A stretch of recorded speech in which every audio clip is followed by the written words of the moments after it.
La Bible Louis II. Introduction aux Lamentations de Jérémie.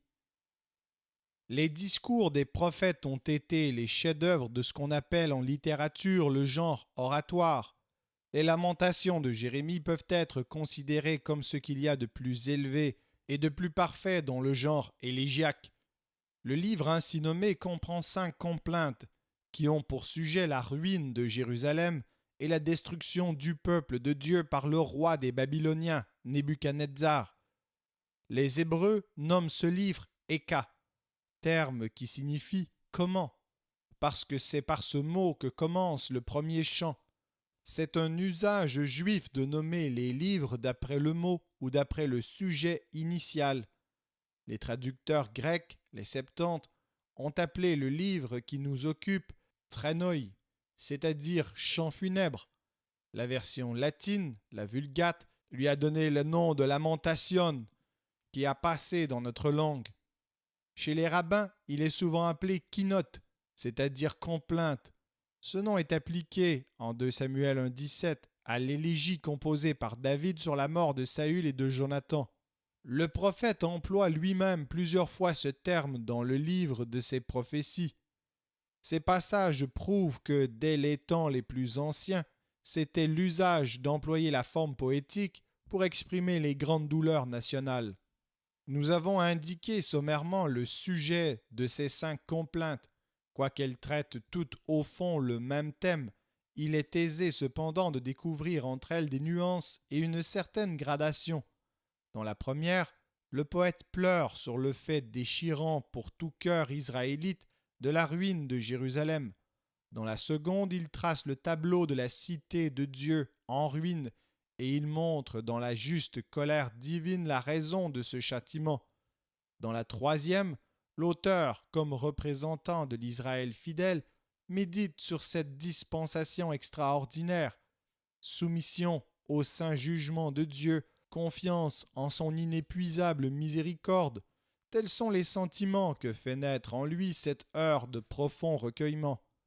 Dans les 2 premiers chants, sa douleur paraissait rester sans consolation. Avec le troisième, la clarté commence à luire dans son cœur. La plainte aboutit à une filiale prière. C'est certainement ici, dans l'intention de l'auteur, le point culminant du livre entier. Au chapitre 4e, l'auteur se replonge dans le souvenir de toutes les horreurs de ce siège par lequel la population de la ville sainte a dû passer. Enfin, dans le 5e, il décrit la misère actuelle des habitants du pays à la suite de la conquête. La tradition juive attribue ce poème à Jérémie. On lit en tête des Lamentations, dans la version des Septante, la note suivante. Et il arriva, après qu'Israël eut été emmené en captivité et que Jérusalem eut été dévastée, que Jérémie s'assit en pleurant et prononça cette complainte sur Jérusalem et dit « Nous n'insisterons pas sur les traits secondaires de ce tableau qui peuvent être simples affaires d'imagination, mais cette indication si précise de l'auteur paraît provenir d'une tradition positive. L'historien Joseph, qui était de Palestine, dit que Jérémie composa pour les funérailles du roi Josias une complainte qui a été conservée jusqu'à ce jour. Il est bien évident que ces derniers mots se rapportent au livre des Lamentations et que Joseph s'est trompé en lui donnant pour sujet la mort de Josias et la prise de Jérusalem qui suivit cette catastrophe. Mais cette parole n'en prouve pas moins que la tradition juive attribuait ce poème à Jérémie. Nous retrouvons d'ailleurs cette même donnée dans d'autres écrits juifs assez anciens. Plusieurs modernes contestent la vérité de cette tradition et attribuent notre poème à quelques disciples de Jérémie ou à Baruch son secrétaire.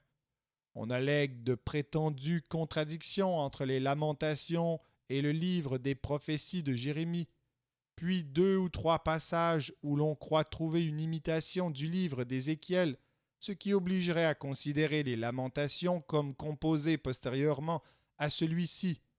Enfin, l'absence de certaines expressions familières à Jérémie. Aucune de ces raisons ne suffit pour fonder une conviction opposée à la tradition. Il est plus difficile de se prononcer sur le moment précis où l'auteur a composé cet admirable poème. Serait-ce, comme on le dit souvent, sur les ruines encore fumantes de la ville sainte, avant le départ des Juifs et de Jérémie pour l'Égypte? Nous avons peine à croire qu'une œuvre d'art d'un travail aussi soigné et même compliqué ait été composée dans des circonstances si agitées et si difficiles. Encore moins pourrions-nous en placer avec plusieurs la composition dans le mois qui s'écoula entre la prise de Jérusalem et la destruction de la ville. Ce n'est qu'à une certaine distance des faits que l'on peut les contempler poétiquement et les décrire avec toutes les ressources de l'art. Il faut se garder de trouver un présent réel dans des tableaux qui n'ont pour le poète qu'une actualité idéale. Si Jérémie est bien l'auteur du poème, il nous paraît qu'il ne peut l'avoir composé qu'après être arrivé en un lieu de repos durant son séjour en Égypte, peu avant sa mort.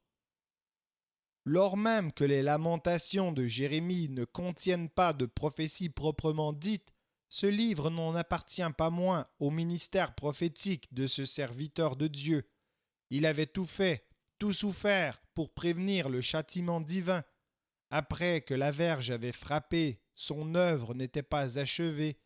Il lui restait à montrer à la partie épargnée et fidèle d'Israël comment elle devait courber la tête sous le jugement, et par l'aveu de ses fautes et l'espérance du relèvement, donner gloire à la fois à la justice et à la miséricorde divine. C'est ce que fait le prophète par sa parole et par son exemple. Le grand deuil national, ainsi transformé en prière, devenait la vraie, la salutaire préparation du rétablissement. En Dieu, on ne pleure pas seulement pour pleurer, mais pour se relever. Jamais le patriotisme n'a paru sous une forme à la fois plus ferme et plus tendre que dans ce poème. On voit bien ici que celui-là seul aime véritablement sa patrie, qui aime Dieu par-dessus tout, et qui aime par conséquent son peuple pour Dieu. C'est cet amour saint qui a fait de Jérémie à la fois le plus pessimiste et le plus optimiste des patriotes, puisque ne s'étant pas fait illusion un instant sur la certitude de la catastrophe imminente, il n'a pas désespéré un instant non plus de la toute-puissance du secours divin. Nous nous séparons de lui avec ce vœu, que toutes nos douleurs deviennent fécondes comme les siennes.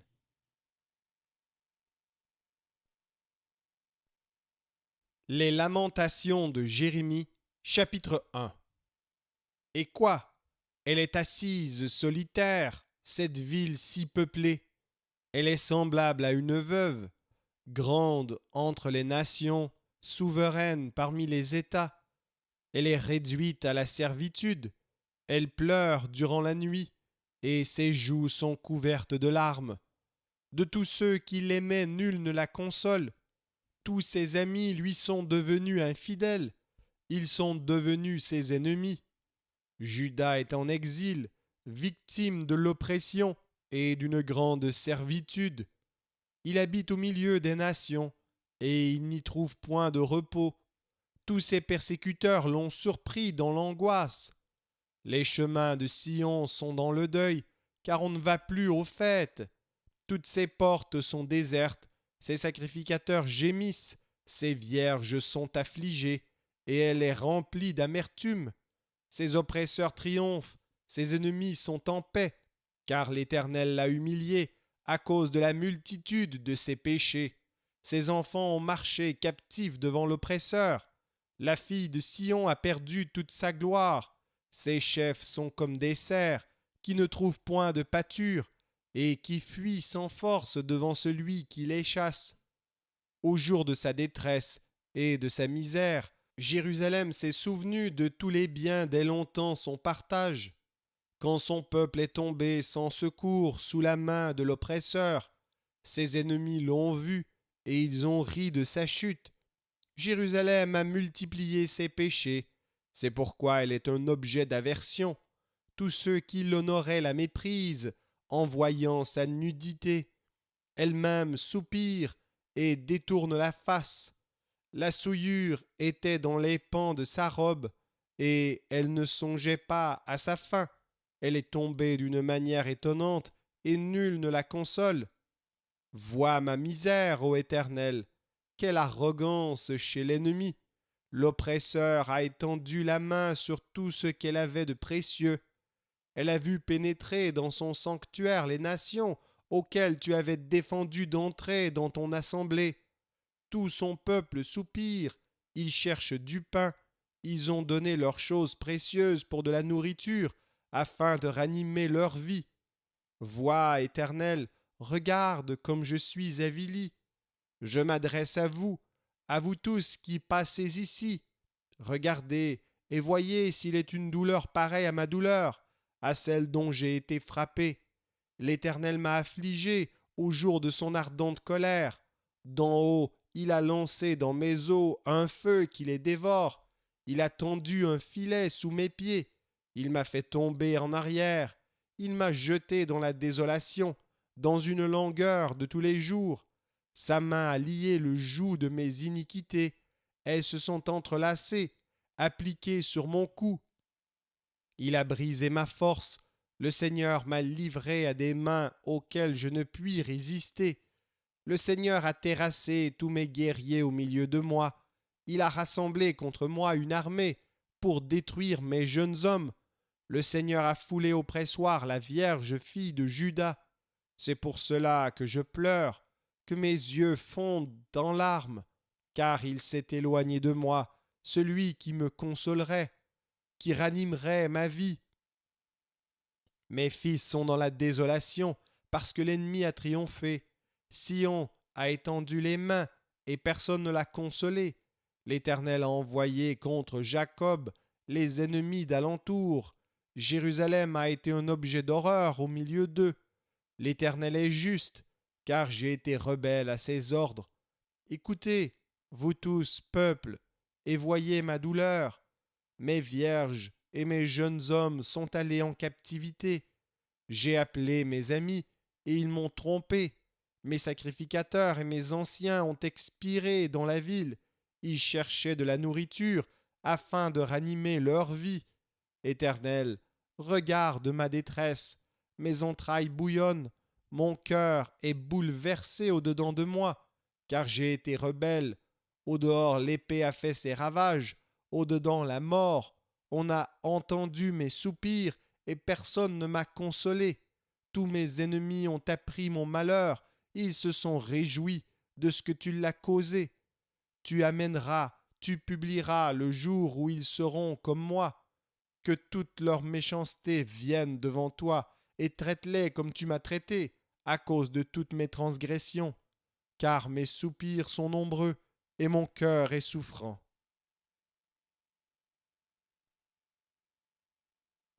Lamentation, chapitre 2. Et quoi? Le Seigneur, dans sa colère, a couvert de nuages la fille de Sion. Il a précipité du ciel sur la terre la magnificence d'Israël. Il ne s'est pas souvenu de son marchepied au jour de sa colère.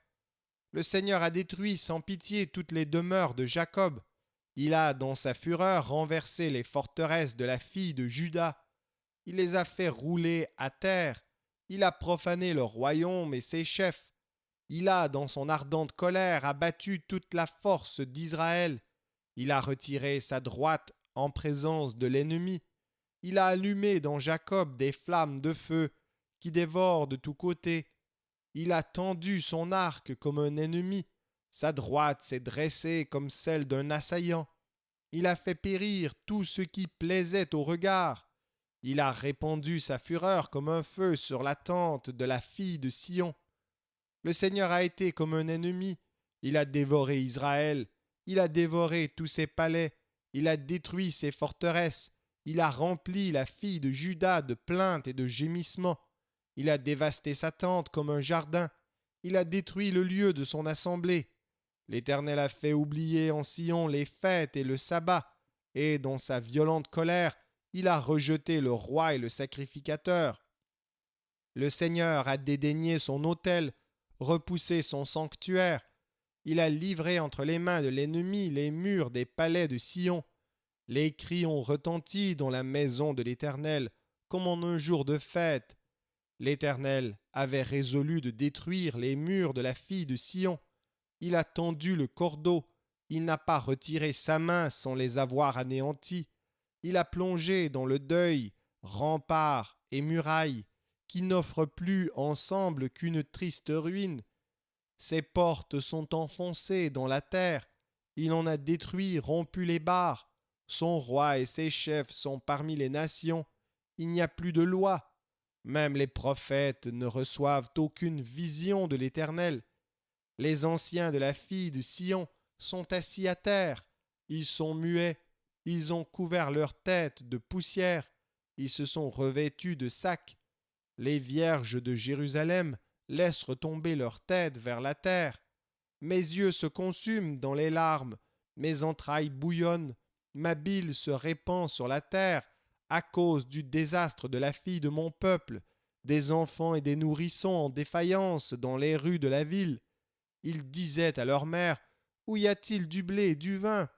Et ils tombaient comme des blessés dans les rues de la ville. Ils rendaient l'âme sur le sein de leur mère. Que dois-je te dire? À quoi te comparer, fille de Jérusalem? Qui trouver de semblable à toi, et quelle consolation te donner, vierge, fille de Sion? Car ta plaie est grande comme la mer, qui pourra te guérir? Tes prophètes ont eu pour toi des visions vaines et fausses. Ils n'ont pas mis à nu ton iniquité, afin de détourner de toi la captivité.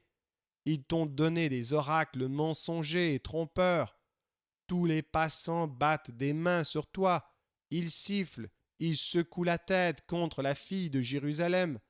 Est-ce là cette ville qu'on appelait une beauté parfaite, la joie de toute la terre? Tous tes ennemis ouvrent la bouche contre toi. Ils sifflent, ils grincent des dents. Ils disent: nous l'avons englouti. C'est bien le jour que nous attendions. Nous l'avons atteint, nous le voyons. L'Éternel a exécuté ce qu'il avait résolu. Il a accompli la parole qu'il avait dès longtemps arrêtée. Il a détruit sans pitié. Il a fait de toi la joie de l'ennemi. Il a relevé la force de tes oppresseurs. Leur cœur crie vers le Seigneur. Mur de la fille de Sion, répand jour et nuit des torrents de larmes. Ne te donne aucun relâche, et que ton œil n'ait point de repos. Lève-toi, pousse des gémissements à l'entrée des veilles de la nuit. Répands ton cœur comme de l'eau en présence du Seigneur. Lève tes mains vers lui pour la vie de tes enfants qui meurent de faim au coin de toutes les rues. Vois, Éternel, regarde qui tu as ainsi traité. Fallait-il que des femmes dévorassent le fruit de leurs entrailles, les petits enfants, objets de leur tendresse? Que sacrificateurs et prophètes fussent massacrés dans le sanctuaire du Seigneur? Les enfants et les vieillards sont couchés par terre dans les rues. Mes vierges et mes jeunes hommes sont tombés par l'épée.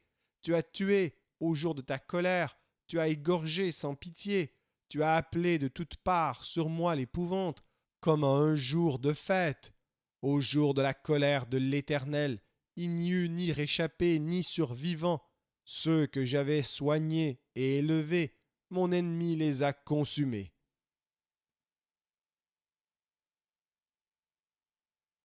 Lamentation, chapitre 3.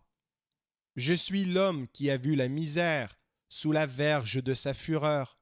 Il m'a conduit, mené dans les ténèbres et non dans la lumière. Contre moi il tourne et retourne sa main tout le jour. Il a fait dépérir ma chair et ma peau. Il a brisé mes os.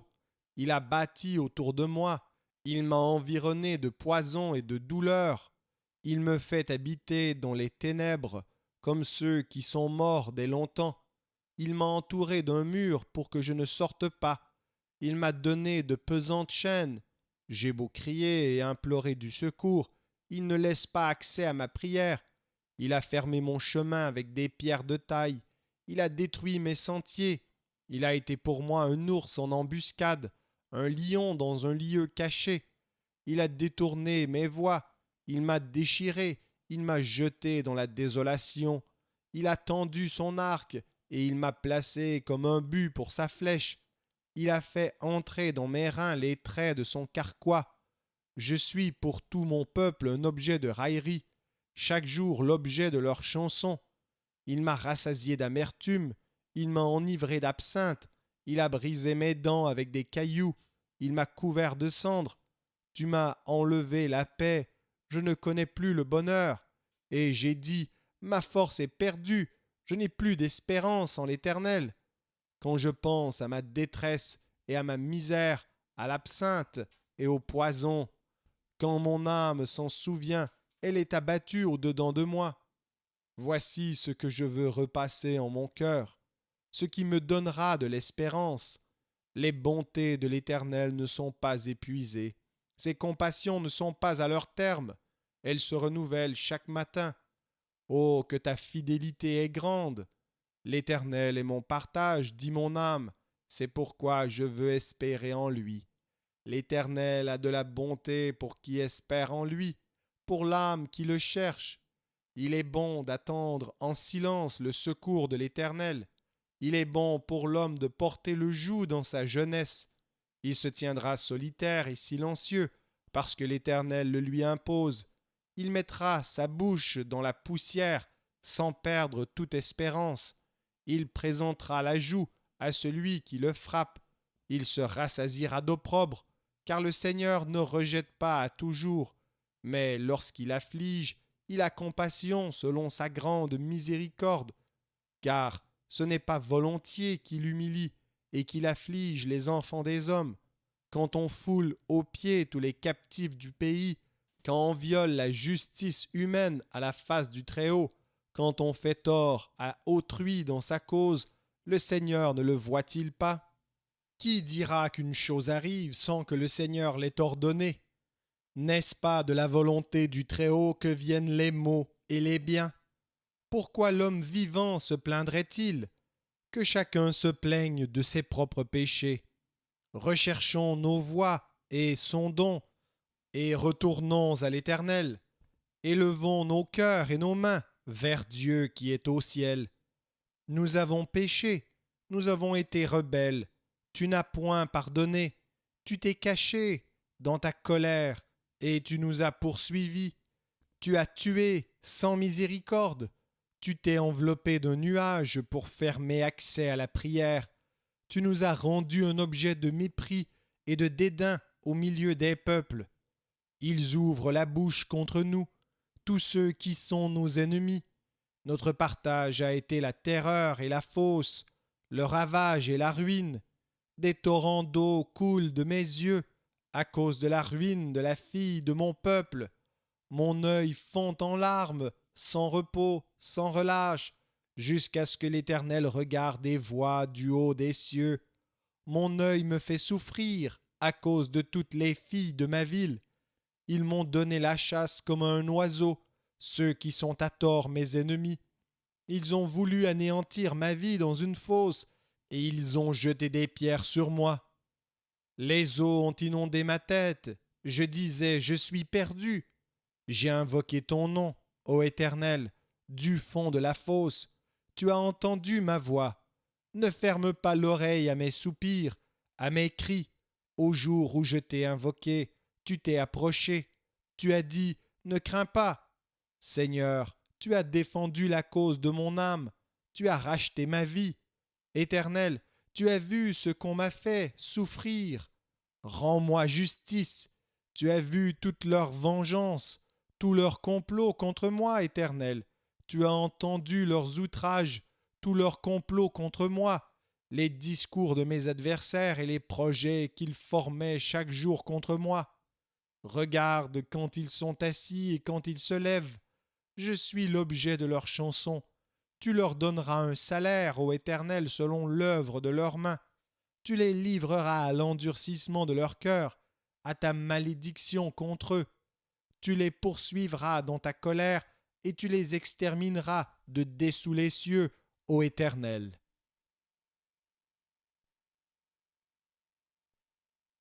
Lamentation, chapitre 4.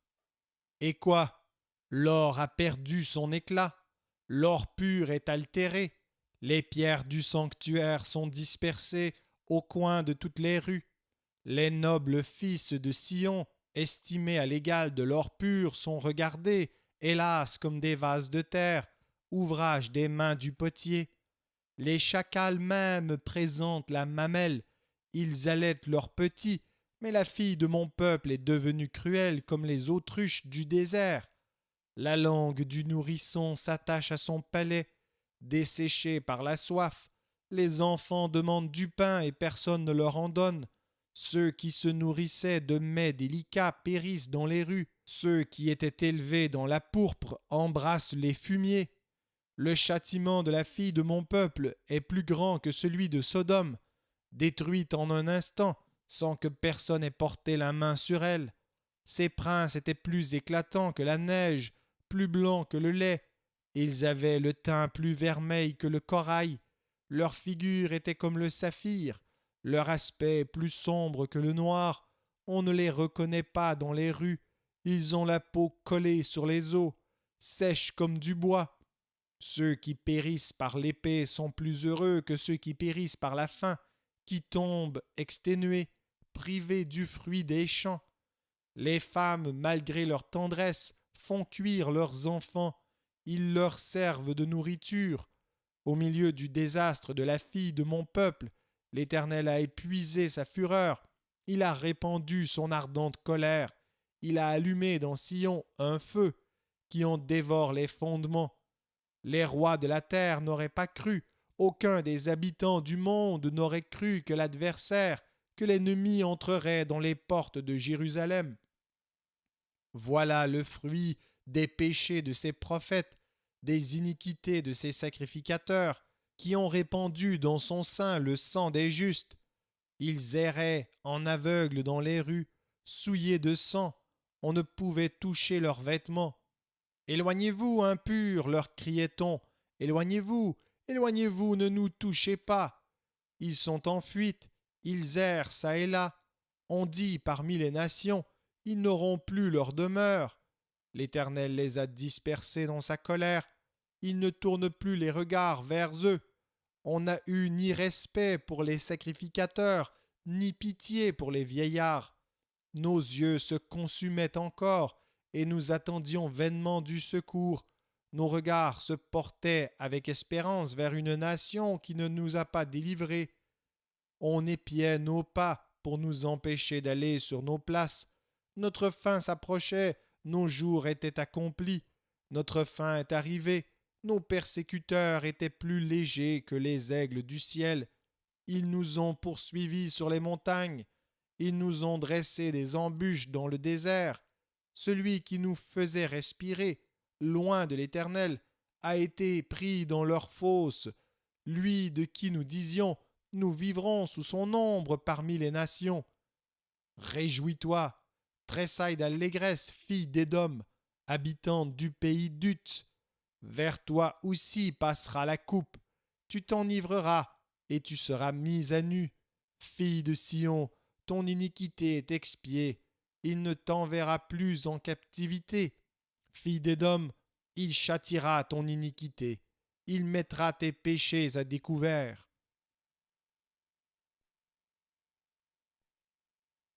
Lamentation, chapitre 5. Souviens-toi, Éternel, de ce qui nous est arrivé. Regarde, vois notre opprobre.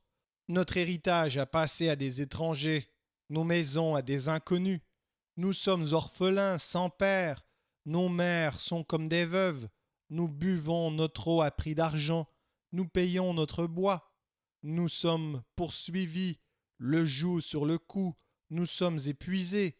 Nous n'avons point de repos. Nous avons tendu les mains vers l'Égypte, vers la Syrie, pour nous rassasier de pain. Nos pères ont péché, ils ne sont plus, et c'est nous qui portons la peine de leurs iniquités. Des esclaves dominent sur nous, et personne ne nous délivre de leurs mains. Nous cherchons notre pain au péril de notre vie, devant l'épée du désert. Notre peau est brûlante comme un four, par l'ardeur de la faim. Ils ont déshonoré les femmes dans Sion, les vierges dans les villes de Juda. Des chefs ont été pendus par leurs mains. La personne des vieillards n'a pas été respectée. Les jeunes hommes ont porté la meule. Les enfants chancelaient sous des fardeaux de bois. Les vieillards ne vont plus à la porte. Les jeunes hommes ont cessé leur chant. La joie a disparu de nos cœurs. Le deuil a remplacé nos danses. La couronne de notre tête est tombée. Malheur à nous, parce que nous avons péché. Si notre cœur est souffrant, si nos yeux sont obscurcis, c'est que la montagne de Sion est ravagée, c'est que les renards s'y promènent. Toi, l'Éternel, tu règnes à jamais, ton trône subsiste de génération en génération. Pourquoi nous oublierais-tu pour toujours? Nous abandonnerais-tu pour de longues années? Fais-nous revenir vers toi, ô Éternel, et nous reviendrons. Donne-nous encore des jours comme ceux d'autrefois. Nous aurais-tu entièrement rejetés et t'irriterais-tu contre nous jusqu'à l'excès?